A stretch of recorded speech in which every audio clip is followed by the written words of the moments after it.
isumat ang ating kaistorya ano sa kabuta nga ato na ibaruan habang kupala nga katiro o naglabay ng mga katiro. Itaw nato na naginandam ni Sister Jessica and ni Sister Anan. Good morning. Ay, hello, good morning. Ano name na ti ano? Oo, tas ikaw si Jessica? Oo, nakatigaman ka man. Ikaw man diha? Dito ang last meeting na ito, nagpag-introduce yourself, nakainom na makain kay ikaw man doon pinaka-arte na ano na nag-mention ka pa hato nga mahilig ka mag-picture o mag-video ha nature pati mga insekto sugad. Oo. Ikaw paano ka wala nakahinom dumhapti? Ikaw man gudliwat ang pinakahitaa sa aton nga mag-classmate. Okay. Pero ka-early mo man lagi tian, alas 8 pa ta klase, wala pa mag-alas 7.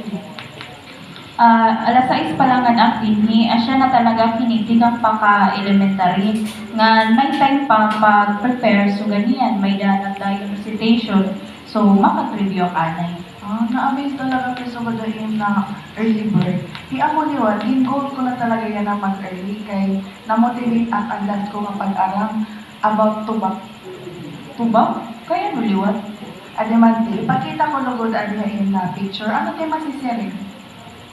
Mga tubak man nga hawton, maupay ka picture, may ada pablar, ha, hirani, tas nakafocus ha ira nga naglilinya, daradarahin mga dahon.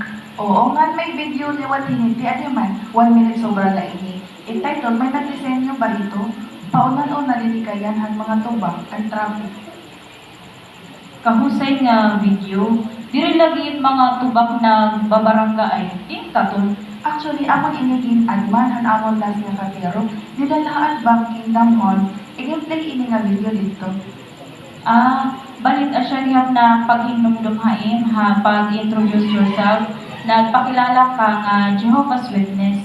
Waray lang magyakan kanina kay di ako comfortable, pero yan na okay na. Kahuna ko nga purely religious o about la talaga ha Diyos, iti dito hinimo. Pati ngayon ang mga tubak.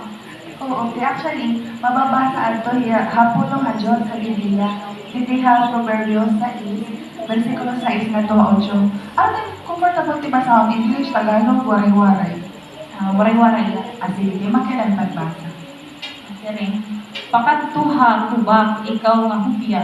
Obserbari ang mga gibubuhat ito, nga maging maarangon. Bisan kung waray ito commander, leader o magmarando. Hakat paso, nagaandan ito yung pagkaon. Nga napangani, nagtitirok ito yung supply ng pagkaon. Adi good man, na-shock up to mandidihan, ikaw nga hubya. Lagi direkta ano, asya ito nag-motivate na diri maghinubya pagbuhat, nga magsulod yung early. Asya nga yung sinirin kanina nga nakapa-motivate ha imo ang tubak. Oo, dito lang sa shifting, kaya kabisan wala niya na commander o traffic enforcer, diri-hira nagbabarangay. Oo, good man. Pero kaya nung kainuman ito ginaadman?